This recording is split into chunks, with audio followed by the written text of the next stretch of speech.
Hello everyone, welcome back to the channel. So this is Jyoti Verma, first professional MBBS student at Netaji Subhash Chandra Bose medical college Jabalpur. तो आप लोग पूछ रहे थे कि दीदी फिजिक्स में बिल्कुल जीरो हैं, अब से स्टार्ट करना है फिजिक्स, तो कौन कौन से चैप्टर्स पढ़ने चाहिए जिससे हम इजली 100+ मार्क्स स्कोर कर पाएँ। तो अगर आप फिजिक्स में बहुत वीक हो और आप नीट 2024 क्रैक करना चाहते हो, तो मैं आज इस वीडियो में कुछ 9 चैप्टर्स बताने वाली हूँ। बस वो 9 चैप्टर्स अगर आप कर लेते हो तो आप इजीली 120+ मार्क्स स्कोर कर सकते हो। साथ है मैं आपको जो जो चैप्टर्स बताऊंगी उनके वेटेज भी बताऊंगी कि कौन से चैप्टर से कितने क्वेश्चन प्रीवियस ईयर में पूछे गए हैं। तो नीट का सिलेबस जो है वो रिड्यूस हो गया है, जो आपका न्यू सिलेबस है वो रिड्यूस होके आया है। तो जो भी मैं आपको चैप्टर्स बताने वाली हूँ और तो वो न्यू सिलेबस के अकॉर्डिंग ही आपको पढ़ना है, और जो भी टॉपिक रिमूव हो गया है वो आपको बिल्कुल नहीं पढ़ना है।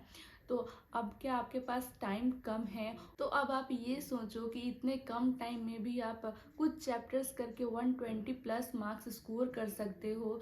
और अगर आपके अभी मॉक टेस्ट में बिलो 50 या बिलो 100 मार्क्स आ रहे हैं ना, तो मैं आज जो भी चैप्टर्स बताने वाली हूँ, 9 चैप्टर्स मैं बताऊंगी, उन चैप्टर्स को पूरे शिद्दत और ईमानदारी से कर लो। उन चैप्टर्स को बस करने से ही आपके 120+ मार्क्स इजीली आ सकते हैं। सो वीडियो स्टार्ट करते हैं और सबसे पहले बात करते हैं कि कौन कौन से चैप्टर्स अपने को पढ़ने हैं और चैप्टर वाइज क्या वेटेज हैं उन सारे चैप्टर्स की। तो जो भी मैं चैप्टर्स बता रही हूँ ना, वो सब आपको न्यू सिलेबस के अकॉर्डिंग ही पढ़ना है। फर्स्ट चैप्टर आपका यूनिट एंड डायमेंशन, जिससे 3 to 4 क्वेश्चंस प्रीवियस ईयर में पूछे गए हैं। सेकेंड चैप्टर है काइनेमेटिक्स, जिससे 4 to 5 क्वेश्चन पूछे जाते हैं।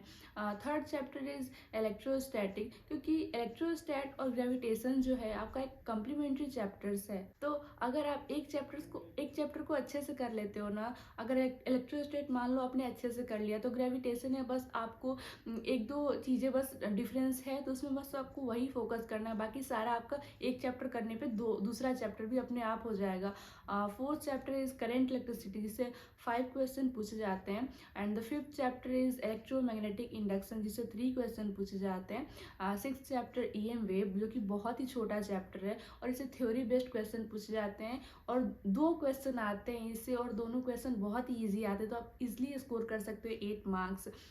देन सेवेंथ चैप्टर है आपका सेमी कंडक्टर, जिससे 3 to 4 क्वेश्चन पूछे जाते हैं। एट्थ है आपका रे ऑप्टिक्स, जिससे 3 to 4 क्वेश्चन पूछे जाते हैं। And the last modern physics, जिससे 5 to 6 क्वेश्चन पूछे जाते हैं। तो बस इन सारे चैप्टर्स को आप अच्छे से कर लेना, और जितना मैं अब बताने वाली हूँ कि किस चीज़ से कहाँ से प्रैक्टिस करना है आपको क्वेश्चंस की, कौन से बुक से। तो अब बात करते हैं कि इन चैप्टर्स को पढ़ना कैसे है। तो फर्स्ट आपको इन सारे चैप्टर्स की न्यू सिलेबस के अकॉर्डिंग ही लेक्चर देखना है, और आपको नोट्स भी बनाना है। आपके पास मोस्ट इम्पॉर्टेंट आपके पास शॉर्ट नोट्स होना चाहिए, क्योंकि जब अपने रिवीजन का टाइम आता है ना, तो इतने सारे चैप्टर्स को क्लास नोट से रिवाइज करना बहुत मुश्किल है, क्योंकि उससे अपना फॉर्मूला जो है ना वो टिप्स पर नहीं हो पाते हैं। तो इसलिए शॉर्ट नोट्स रिवीजन टाइम के लिए बहुत इंपॉर्टेंट होता है। और नीट से पहले भी मान लो 5 दिन पहले आपने पढ़ना स्टार्ट किया रिवीजन के लिए,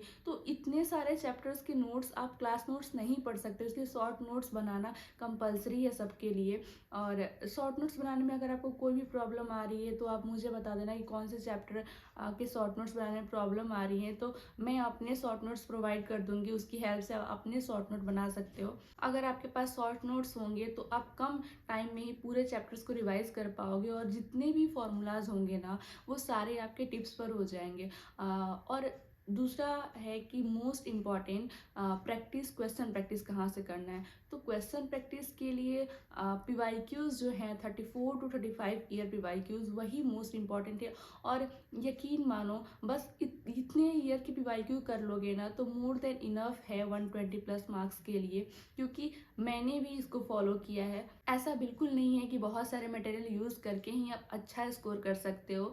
बहुत लिमिटेड, अब टाइम कम है तो आप लिमिटेड रिसोर्सेज ही यूज़ करो, क्योंकि एक ही रिसोर्स को आप मल्टीपल टाइम्स यूज़ करते हो तो इससे आपके कॉन्सेप्ट्स और अच्छे होते हैं। अगर बहुत सारे मटेरियल यूज़ करोगे ना, तो आप भूल जाओगे कि कौन सा टॉपिक कहाँ से पढ़ा था, और याद भी नहीं आएगा पेपर के टाइम पर। सो मैंने जितने चैप्टर्स बताए उनके लेक्चर देखो, PYQs करो, शॉर्ट नोट्स बनाओ, बस इन 3 चीज़ों को फॉलो करो। और पूरी शिद्दत ईमानदारी से करना, क्योंकि अब आप 1 सेकेंड भी वेस्ट करना अफ़ोर्ड नहीं कर सकते हो। और इन चैप्टर्स में से अब कुछ स्किप मत करना, क्योंकि ऑलरेडी इतने सारे चैप्टर्स अपन ने स्किप कर दिए हैं, तो ये सारे चैप्टर्स मोस्ट इंपॉर्टेंट है और वेटेज भी काफ़ी ज़्यादा है, तो ये सारे चैप्टर्स को अच्छे से कर लो। सो आई होप अब आप फिजिक्स थोड़ा पढ़ पाओगे। तो अब इस वीडियो को यहीं एंड करते हैं और मिलते हैं नेक्स्ट वीडियो में। अगर आपको कोई भी क्वेरीज हो तो आप मुझे कमेंट कर सकते हो।